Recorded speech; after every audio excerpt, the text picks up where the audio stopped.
Eva?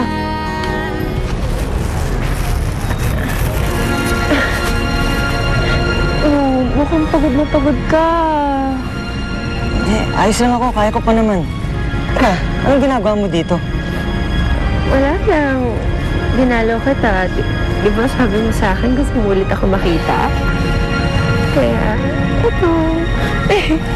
Pero kung nakakaabala ako, sige, aalis na lang ako. Hindi, wag. Sandali.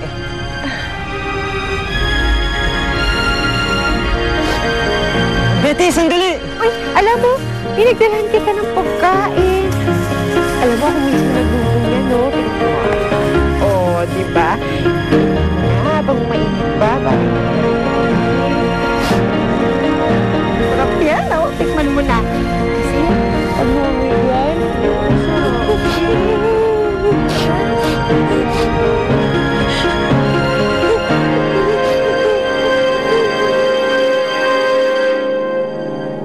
Ano pa hinihintay mo?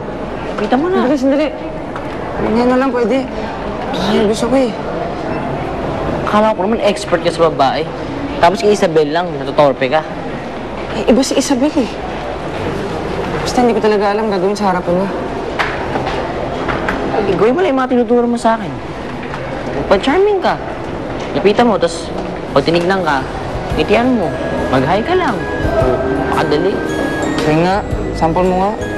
Malapit ka. Pag tinignan ka, hi. Yun lang. Nervous talaga ako eh. Kaya mo yan, sige na. Aaron? Hi. Hi. Miss, magkano dito? 250 po.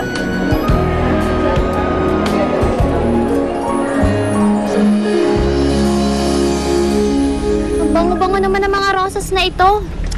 Saan galing yan? Dun sa nanonood kanina, nagulat nga ako nung binigyan niya ako eh. Nililigawan ka niya, Esther. Nako, nakakakilig naman. Asus, nagpauto naman kayo kaagad. Sino man magkakagusto sa mga katulad natin? Pambihira naman, oh. Ikaw, ha? Mag-isip-isip ka nga.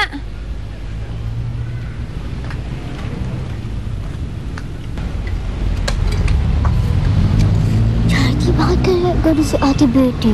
Bakit kaya gano'n siyang taray-taray? Ewan ko ba? Hoy!